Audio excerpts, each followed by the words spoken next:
Welcome to the Healing Corner podcast, where real conversations meet deep healing. If you're ready to transform your life, you're in the right place. We're your hosts, Coach Deb and Coach Yamz, two passionate coaches dedicated to helping you navigate life's transitions through healing, self-care, and personal growth. Our mission is to raise the world's vibration by providing tools, wisdom, and community to help you live a happier, more fulfilling life. Join us every second and fourth Saturday for thought-provoking discussions, expert insight, and real stories of healing and transformation. Be sure to subscribe and leave a review to help us reach more people on their healing journey. Hey family, welcome back to the Healing Corner podcast, where we hold space for truth, transformation, and radical self-love. We're your hosts, Coach Deb and Coach Yamz. I hope y'all are doing well. We are going to go ahead and get started. The title of this episode, which is Season 7, Episode 5, Systematic Healing, Listening to the Body's Messages. Coach Yams, how you doing? I'm doing well. How are you? I am doing well.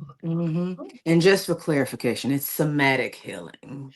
Yeah, I can't pronounce. It's okay. It's okay. And I got you. That's why we a team. But Thank yes, you so somatic much. healing, listening to the body's messages. Yes. And so the theme today is somatic awareness, emotional embodiment, body wisdom, and the nervous system healing, along with self-trust. All right. So today we're going to be learning about the topics of how deeply and powerful it's often overlooked when it comes to listening to the messages that our body is giving us. Um, what would you say about that, Yams, when your experience in life? What do you mean? What's the question? Like, have you had times when you kind of overlooked the messages that your body was giving you? Oh, 100%. My whole life I have ignored what my body has been messaging to me. And not only, not until in the last, I'd say in the last 5 years in a real way, I have started to learn how to actually listen to my body and like what that even means because capitalism and the way that our society is set up, we are conditioned to go, go, go, go, go. And there is no pause. And if you don't pause, you can't take time to actually say, how do I feel? And so, yeah, it's been my whole life. And now I'm unlearning how to not just go and instead to be and listen to myself. For sure, for sure. And that's exactly what it is too. A healing isn't just a mental process, but it's like your full body that you have Mhm. to, the traumas we carry, the ancestral pain, the stress that we carry in everyday life. And, pretty much that's exactly why we chose this. Mhm. And then also what we would like for you guys to gain is that systematic healing really is why the body holds onto emotions and how in tune it can be to, really get into those deep emotional and spiritual freedoms, like being Mhm. able to release that. Yes, indeed. Okay, so Yams, you want to start off our discussion points? Can, Okay. can. So before we get into it, I want to ask you, when you hear the phrase the body keeps the score, what comes up for you personally? Hmm. Basically, I feel as though, like with me, when it came to a lot of healing, it's always gonna be memory that you're gonna have. Either like it's kind of like a scar, like when you hurt yourself, there's a scar that's left over after that, or if you've had surgeries where you had to get a surgical cut or something like that, that surgical wound is still there, even though it's healed over and it's no longer a wound anymore, but there's still a memory or remembrance of some trauma that occurred on your body. That's how I look at it. Yes, indeed. I 100% agree with that. And I don't have anything to add really beyond the fact that there is so much truth and science in the body keeping the score that there's actually a book with that title, The Body Keeps the Score. It's a great book. It helps break down like how things that aren't even necessarily ours, like we spoke about with ancestral trauma and generational curses and all that, how some of the things we experience are just inherited. It is literally not even us or tied to us like directly, but because it's in our lineage, our bodies from generation to generation has remembered all the things. And you may be carrying around something that is from your grandmother or great grandmother that you don't even know about.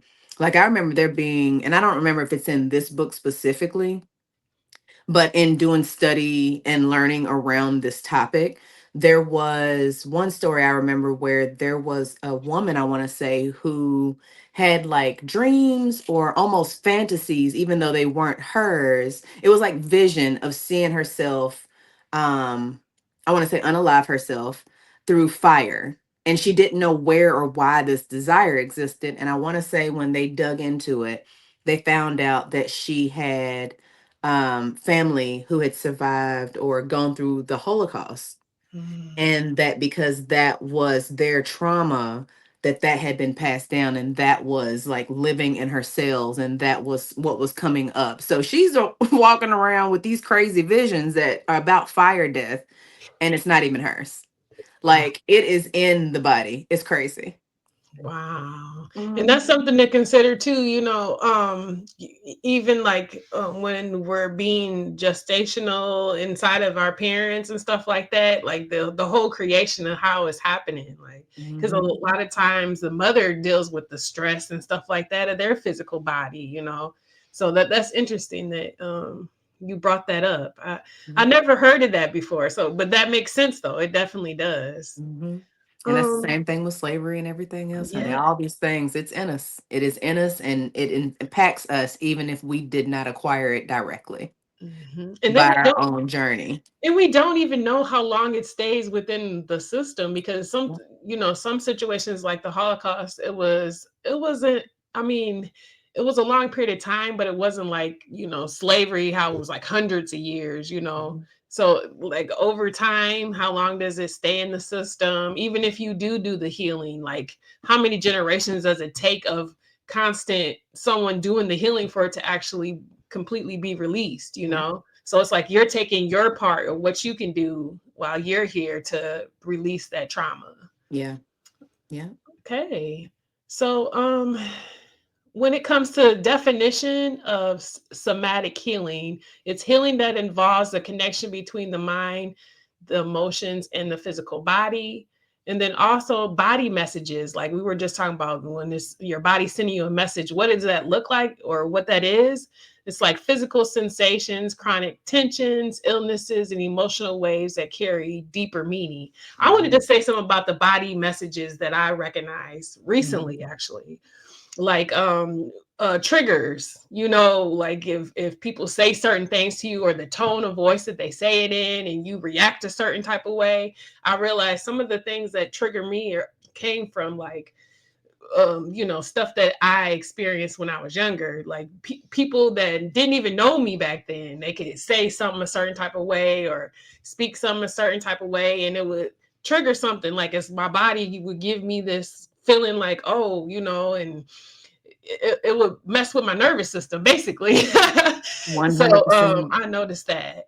Yeah. Did you have anything you wanted to say about that? I was gonna say same. I had a recent encounter um, with an individual that I asked to be accountable, because if you offer or say that you're going to do a thing, and then I say, "Hey, I don't see where this thing has been done. How can we remedy this? How can we bridge this gap?"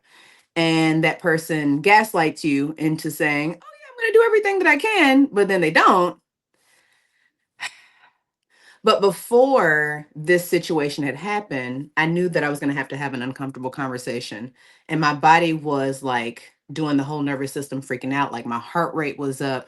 I did not feel okay. And I didn't realize until after. So, my process, what I have to do sometimes is when something just feels like crazy to me, like I'm being gaslit. I say, you know what? Let's sit down and let's gather the facts so that we can at least sort out and put language to what it is, like what's going on. And then I can say, okay, how am I feeling about it? And what do I need from that?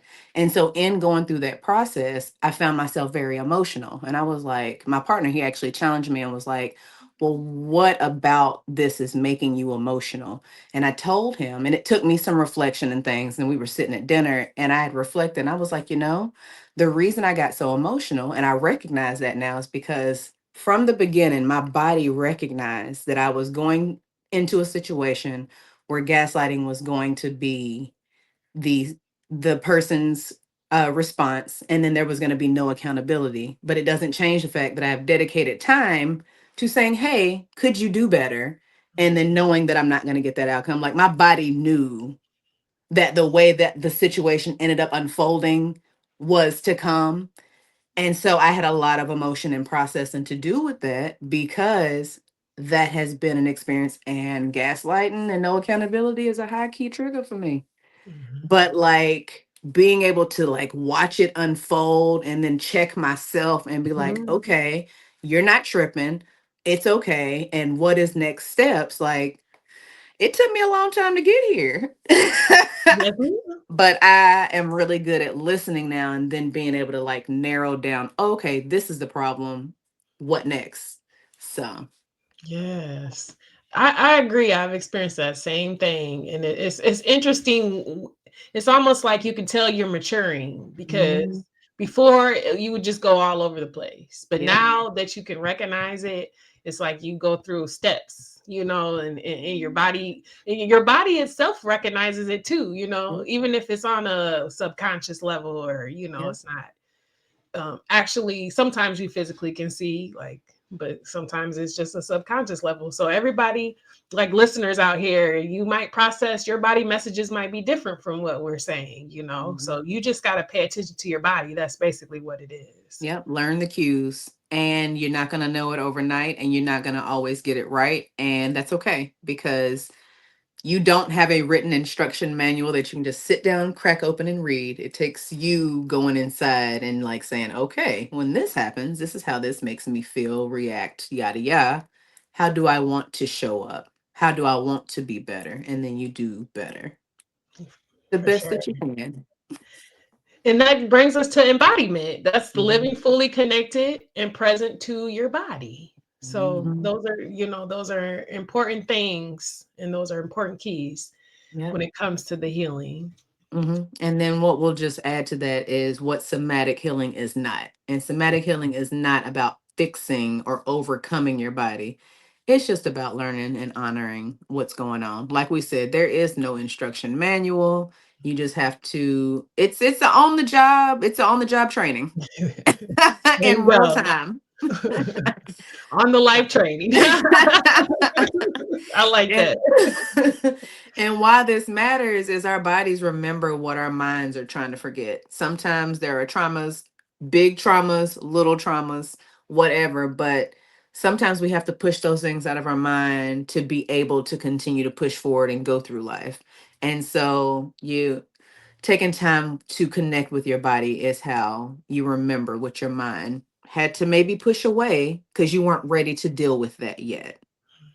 And then also, ignoring the body's whispers today is going to make it yell, scream, and shout later. So, disease to me is dis-ease. I did not come up with this, but I hear it used in a lot of places, and I believe this with my heart. There is a book called You Can Heal Your Life by Louise Hay.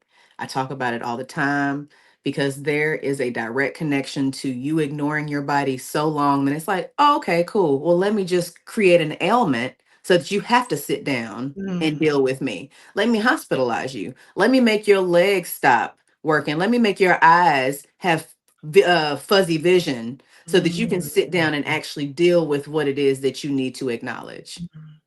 So, yeah. Yeah, very true, very true. Wow. So let's take a little deeper dive and let's talk about some of the myths that, about healing that we have disconnected from our bodies. Mhm. So, the myth that healing only happens through mindset work, just think positive, that's definitely a powerful one that goes around. Like people, I mean, when I say powerful, it means that a lot of people are saying it. You know what I'm saying? So the energy is coming out. Just think positive. Just, and in a way, yes, we do. We do need to think positive, but there's other actions that we have to take too, besides that, to get to Mhm. that place. And then the fear that if we slow down and listen, we'll get stuck in the pain. Sometimes you got to slow down so that you can actually process what's going on. But Mhm. being stuck, what you know what I'm saying? That so we got to think about these myths. There's another one. The sacredness of slowing down. Why nothing happens can be a profound healing action. Why nothing happens? Is it nothing happening, or is it just that? Like I was saying, subconsciously, like Mhm. it's still going on, but you can't physically see it right now. And then also how trauma survivors often live in either fight, flight, freeze, or fawn. And the body's wisdom behind those responses. It's Mhm. so easy to say that. I hear it all the time. Mhm. Either going to fight or you're going to flight. Yeah. How many times have you heard that in your life, Yams? A lot, and they've added more to it because freeze and fawn was not one that I Yep, originally learned, and they have added to it because all of these do different things. It's the body knows so many things, so many more things than we do. for sure. It's an incredible system. For sure. Hmm. Okay, so another question that we can ask ourselves, and you guys let us know in the comment section below your thoughts as well, because we would love Hmm. to know what you think. How do we start trusting our bodies again after trauma or chronic illness? Hmm. Some say like safety has to be felt, it's not just a thought. Hmm. Some say the body doesn't need to be pushed through, it needs to be partnered with. Hmm. And then also, every sensation is an invitation to curiosity, not condemnation. Yes, indeed. One thing, well, a thing that I'll add to that, just like a personal experience, journey, bit of a thing. Mhm. So, in learning to listen to my body, one of the things that I recognize is that in my life, I've had different friendships, different romantic relationships, different engagements with family members. And sometimes when I'm around one person, my chest is tight and my teeth are clenched Mm, and I feel very uncomfortable. And then mhm. other times I'm around people and I'm calm and I feel like my shoulders are relaxed and I can just be me. And so when I began dating, I made sure that I said to myself, hey, body, when you're around this person, how do you feel? How do you naturally feel? Because I will overthink everything. And so, one of the things that I required of me when I began dating was to check in with myself and ask my body how it felt. And that's how I proceeded with dating and satisfied with the results because I enjoy the partnership that I have now. But it that was one very important step that I incorporated, and I still do even outside of these types of engagements, even when it comes to deciding on projects that I may or may not be able to take on, commitments with other people. So saying yes to events or outings or whatever the case may be. I take a moment and I check in with my body, and I encourage my clients to do the same thing. Check in with your body and look at your schedule to see if it's something that you even have the capacity to handle. For sure. Mhm. You saying that made me think about times when there are certain places I would go and my body would be like, no, you don't want to be here. Even simple as like going to a restaurant and just Yeah. walking in there and just feeling like the energy of the staff or like the people that are in the restaurant and being like, I don't want to eat here.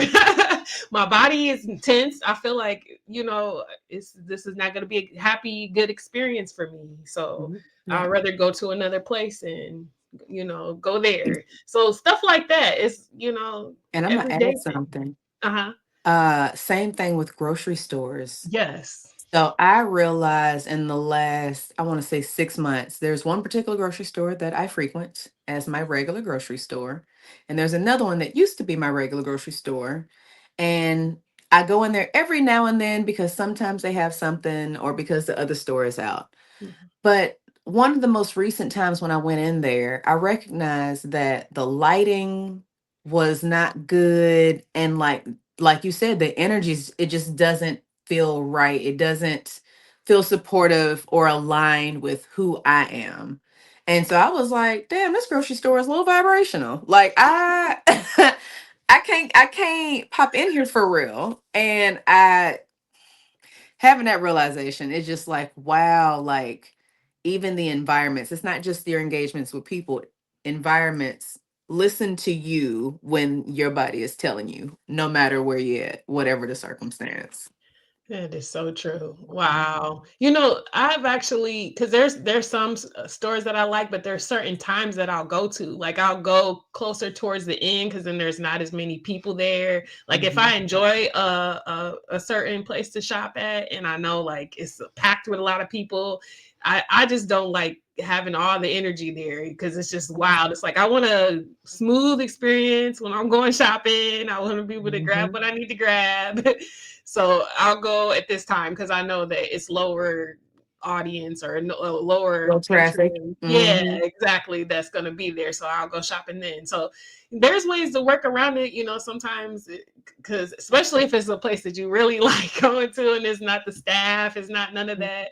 You can see like when you can go online actually and see when it's busy, their busy times or their height time, you know, heightened times. So that's another thing I wanted because you made me think about that when you said Mhm. the stores. Yeah. Okay. So let's see. When it comes to some of the takeaways that we want you guys to have, Mhm. um, what for you, Yams, are three simple ways that you have reconnected? And then also for you guys, what are 2 to 3 simple ways that you've reconnected with and supported your bodies in healing? So I'd say one way is what I just mentioned, where I take time to actually say, hey, buddy, this is a thing that is on the table as an option. How do we feel about it? That has been very helpful. Um, Another one would be being intentional about not having a packed schedule. You do not have to go from day in to day out, breaks in between, pauses, naps, any of the ways that you can take just a pause to not have to be on. I tell you, I didn't get a chance to take a nap, but I laid down and closed my eyes and I set a timer for 10 minutes and I just closed my eyes. I didn't have any music playing. I didn't have anything. And I just laid and my body was just able to relax and it felt rejuvenated after this time because then I had to get up and be on for a meeting. But it was a nice little reset where I didn't have to think about anything or be on for anybody. And it can be that simple. And the other thing that I would say would be breathing. Oftentimes we are taking shallow breaths. And so we're like, or we're barely breathing, we're holding our breaths and we're clenching our teeth and our shoulders are up to our ears because we're on a computer and we're all tight and in a hurry and whatever. And I say, one of the things that I do, and I practice this every week, I'm like reminding myself, I'm sitting there at my laptop because I work from home. Um, I sit there and I'm like, okay, breathe in, breathe out, and smile. Because oftentimes I feel like I'm sitting here with resting bitch face because like maybe I want to hurry up and be done with this task, but I can't rush through life because it's less fun. It's less fun that way. And so I do. I take the time to just breathe and smile and be present in the moment because it feels better that way. Those are mine. Okay. Well, thank you for sharing. For Mhm. me, I'm just give a couple of tips that Please. I do. When I first wake up, it's the breathing and it goes throughout the day because, like you said, Yams, I find myself going like, especially if I get triggered or if something happens, I'm like, I had to say my name, Deborah. Calm down, just breathe, breathe Hmm. in, breathe out. And to me, that slows down the nervous system. You know, it allows. oxygen to get to your brain, because sometimes you're making wrong decisions and it's because your brain didn't get any oxygen. And it does help to have a supportive, friend or partner that's around you, because they can also help you with those triggers too as Mhm. well. And then the second one I would say is the time when I get in the sauna. Like I try to make it a thing that on the weekends, especially, that I get into the sauna and just go in there, no noise, no nothing, and just focus, and I sometimes spend the time overviewing my week, or sometimes it's just quiet. It just depends on the mode that you're in, because sometimes you might need to process things that's going on in your mind, and then sometimes you just need to have as much nothingness as possible to kind of like click. It's like a clear station. I don't know exactly how to explain it, but just not try to think about nothing. Just rest. Just Yeah. breathe. And then the third thing, doing something that makes you happy, like even if it's something that it might not be real big or like cost a lot of money to do, but it's something that calms you down, like going to the park and sitting outside. Like I like doing stuff like that, and it kind of just helps me to support myself, reconnect, and work through those things that you go through in life, stuff that we Mhm. can't control. Correct. Okay, and then also suggestions that we have for you guys: journal prompts. Maybe write in your journal. If you are a person that journals, here's a question: what does my body need from me today that I have been ignoring? And then here's an affirmation: my body is wise, my body is worthy of my trust. Mhm. And then here's a tool that you could use: body scanning practices, taking 5 minutes each day to notice sensations without judgment. So don't judge yourself. If we're being judged in places that we don't even know about, but take that time not to judge you. That's kind of like my sauna thing. That's but it's more than 5 minutes, because I Mhm. spend like 25, 30 minutes in the sauna, but I might As not be long as doing you can that. take, but at least Yeah, 5.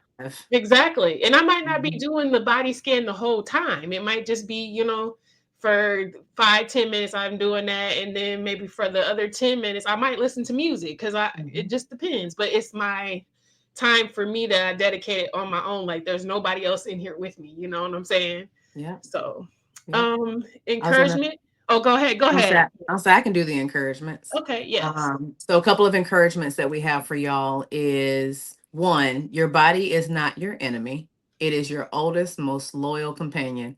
This thing came into this human experience with you, and it's gonna go out with you. And then also, you are not broken, you are awakening.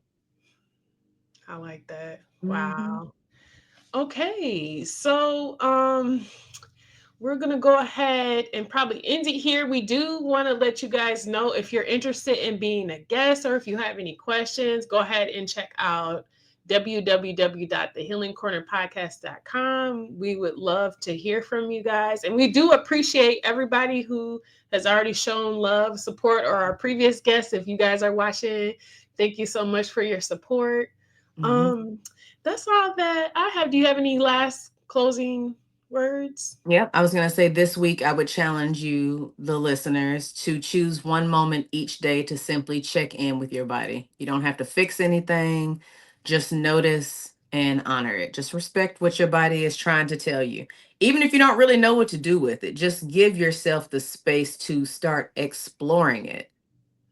Okay. And then also, if you guys would like more information on this topic, we had a previous guest that came on. This was season 4, episode 3 and 4. And we talked about permanent releasing emotional baggage, excuse me, Mhm. with Dr. Winchester. So Mhm. definitely check that out. The link will be in the description box below, or it'll be tagged here for you guys to check it out. Okay. Mhm. So we want to thank you for having us in the sacred space. Keep on listening to within, keep choosing yourself, and we'll be right back here walking along with you guys. Until next time, we'll talk to you later. I'll take. Remember, healing is a journey, not a destination. So keep showing up for yourself. If you enjoyed this episode, follow us on social media at the Healing Corner Podcast and visit www.thehealingcornerpodcast.com for more content, coaching, and ways to connect. Until next time, keep healing, keep growing, and keep shining.